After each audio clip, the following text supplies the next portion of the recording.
the 2020 Surveyor 203 RKLE. Starting in the back corner here, you've got your power cord. You just got that little notch in the bottom corner there. Just lines up with that notch on that prong there. Press it into place, get the lathe turn, locks it in, and you got the threads there to tighten it down. Following your cord back, got a standard 30 amp end right there. Most campsites are going to have that. You can just plug straight on in, good to go. And if you're looking to plug in at home to say charge your batteries or run your fridge, we can provide you with a 15 amp adapter as well. Into the back bumper here, if you just pull that out, we've got your sewer hose, is extend out to 20 foot. Just take note of those two ears right here, because those are how they attach to your sewer system. That we'll get to in just a second here.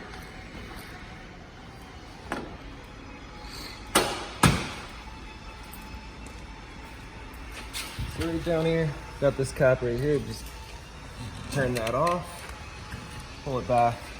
So you can see it's got the same two ears as your hose does. Hose will just attach on the same way. And then you've got the two valves here. So when you're dumping your tanks, you're gonna wanna do the black valve first. Black valve is filled from your toilet, and your gray is filled from your sinks as well as your shower, so generally cleaner water. So what you're gonna do is you're gonna open up the black, you're gonna let that drain out completely, and once that's done, you'll go to the gray to help clean out the hose afterwards.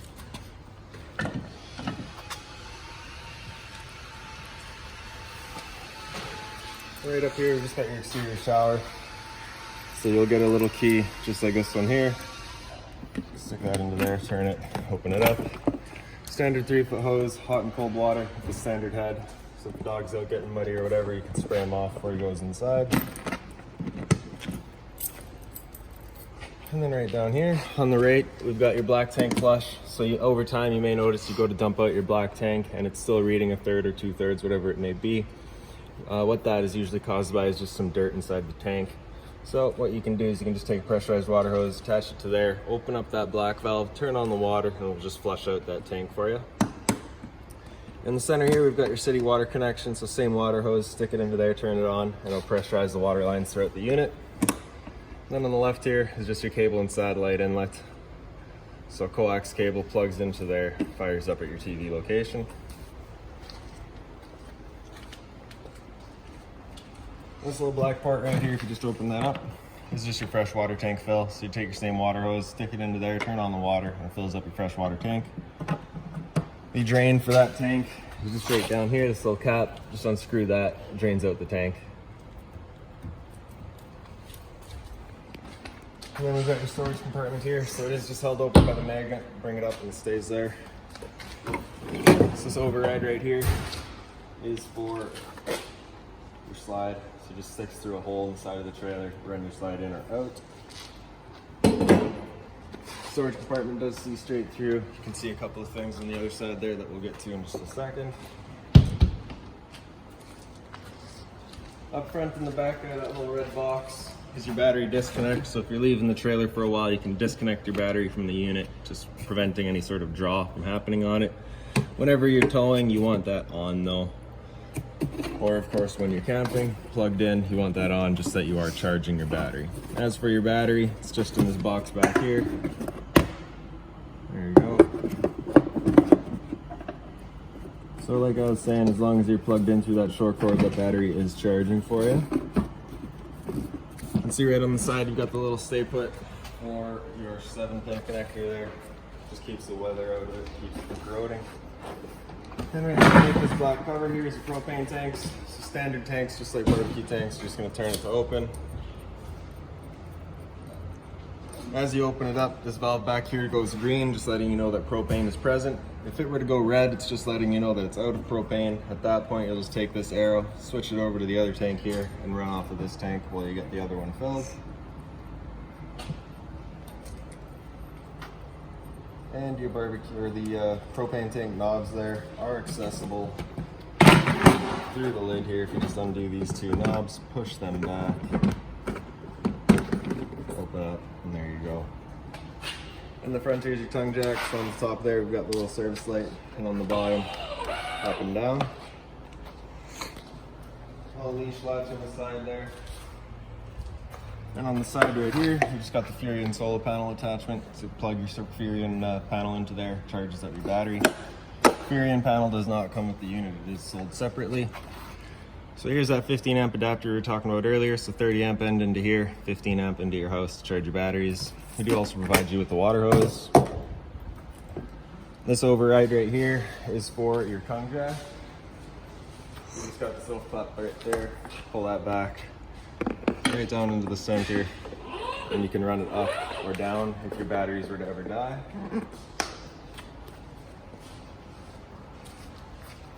We've also just got this jack right here. So if you look down in the corner, as well as in each corner of the trailer, you've got these stabilizer jacks. So this jack just attaches onto the end there. I'm just gonna run it down. And all you're looking for is just to contact the ground and then another turn just to stiffen it up. You don't want to try to lift the trailer with these because they generally just fold and bend in half.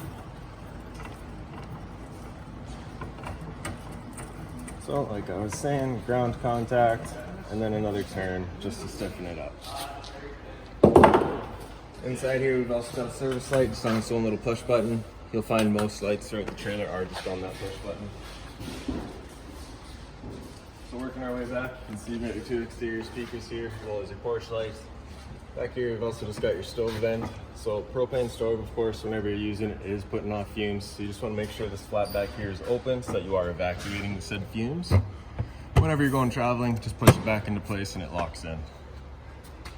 Right down here, we've got a power outlet. GFI protected, resets in the kitchen.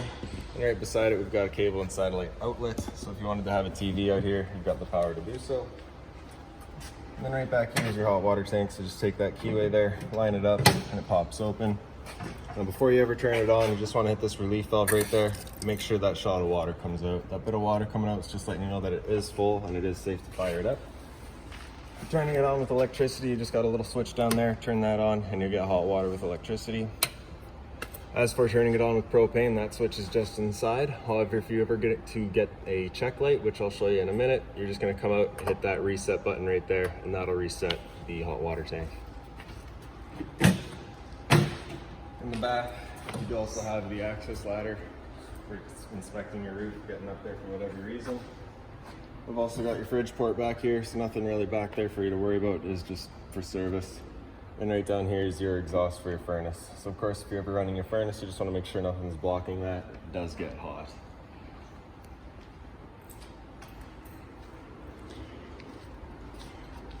So for your steps here, I'm just gonna grab that, pull it straight out, flip this step over, there you go. Your handle here, just lift it up, and then it can go in the center, or you can get it right out of the way if you prefer.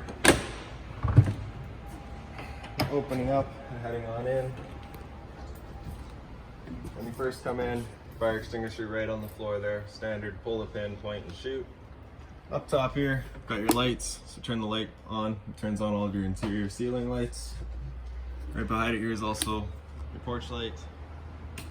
In the center is your awning light, but I believe that light is in the head of the awning. So for the awning, we'll just press and hold extend. It makes its way out.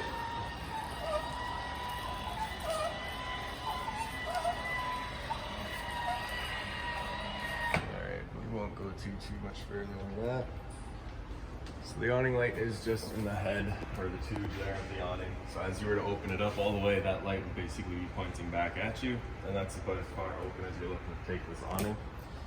When you've got the awning opened up, you can come to either arm, front or back. You can just pull it in and lock it into place.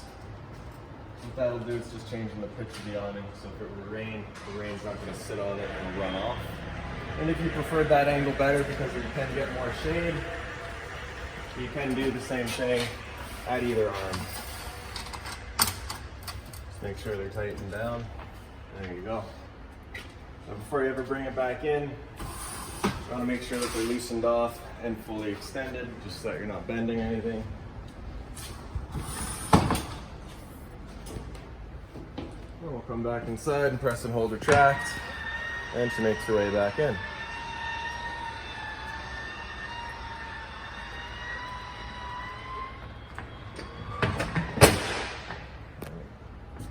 The same idea for your slide here. Just press and hold out, and the slide makes its way out.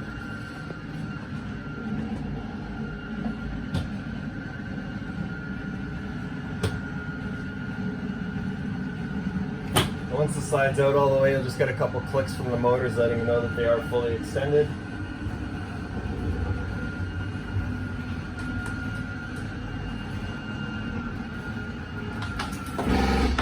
And that's that. So right on the side here, you can see you've got your storage space in your drawers as well as your little charging center. Storage closet space. For your front bed here, you do of course have the couch as well. Just pull up the foot of the couch, folds down. Undo this latch here, just pull that back, and the bed folds down. You got the light up front with the blinds, as well as storage on either side. And when you're done putting it away, just folding it back up, making sure that locks into place. There you go. Same thing over here, closet space as well as storage space. For bringing the couch back up, just pulling up the foot, folding it over. Real nice one, that one. And then off to the side here, you've got your dinette. So again, like I was saying, lights just on their own center push buttons there. The dinette, you pull up the table here, slide it off to the side, pull the legs out.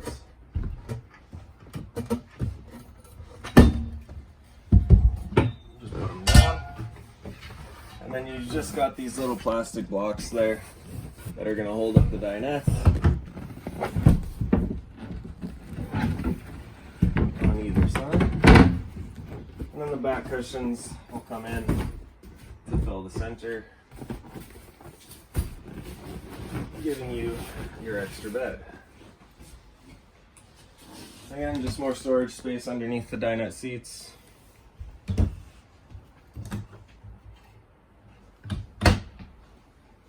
Down on the floor here, GFI protected outlet. Resets just in the bathroom, as well as just our LP detector.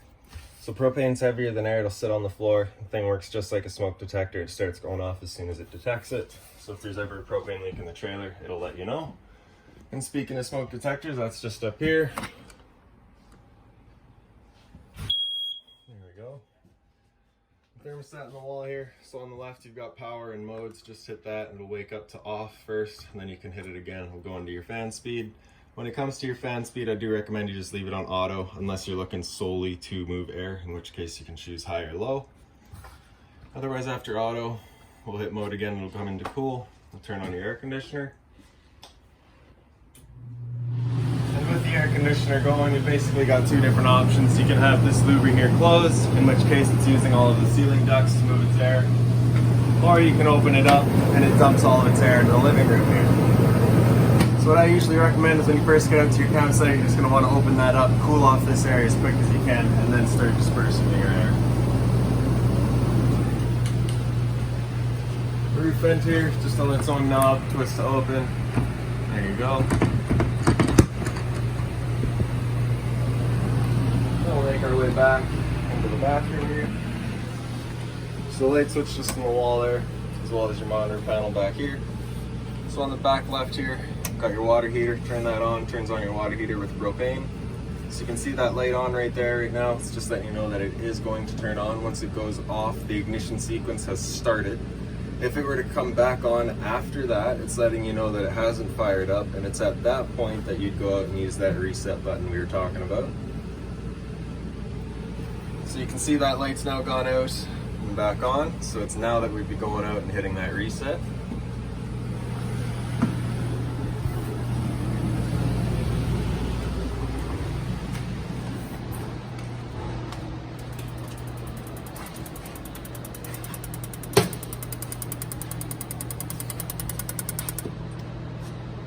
So it is on a 3-try board. It'll try one more time.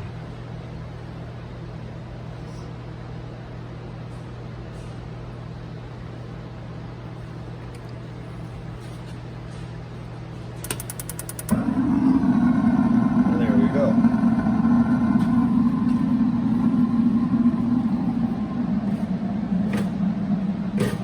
So if it didn't fire that time after the 3rd try, then we'd be hitting our reset.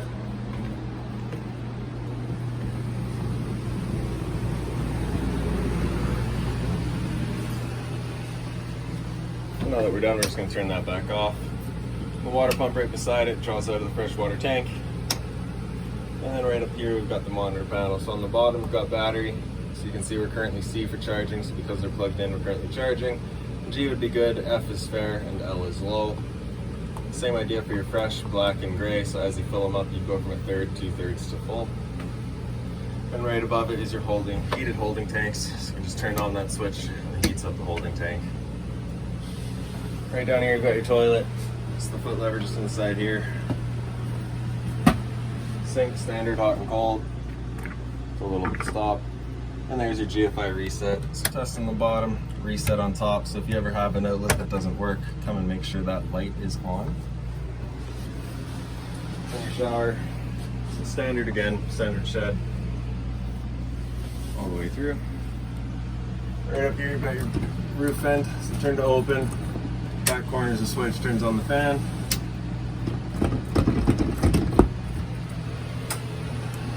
For your fridge here, it is just the one power button there. So press and hold turns it off, press and hold, turn it on. Green has it running on AC power. If it were to go yellow, it's running on gas.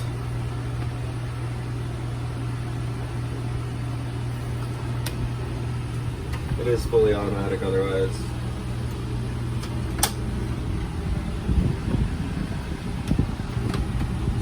The lights in the corner here, just on their own push buttons. There we go. More storage space. So for your stove here, just the bifold cover, just folds back. Turn the knob over to high, hit the sparker, and she fires right up.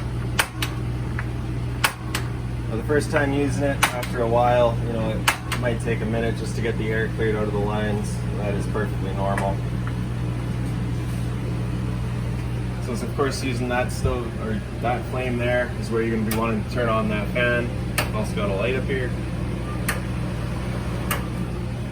Before the oven, just open it up, turn the up over to the little pilot light, hit the sparker.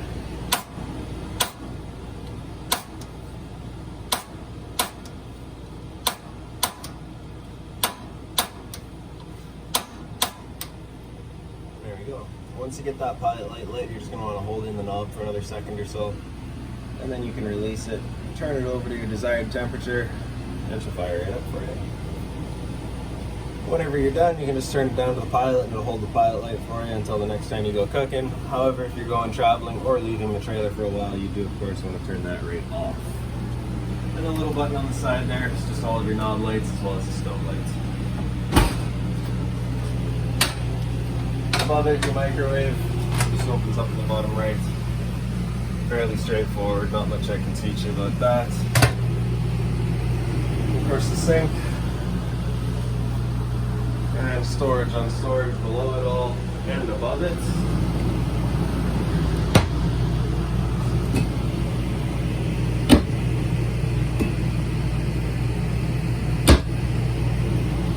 The TV here does pull off the wall. Does not pull off the wall, sorry. Right above it here though is your antenna control. So turn on that button there, turns on that light, lets you know that the antenna's turned on, you get your TV signal. And lastly, inside this little blue pouch here is all of your owner's manuals and remotes for the unit. So any other questions on the unit, please feel free to give us a call, 204-237-7272.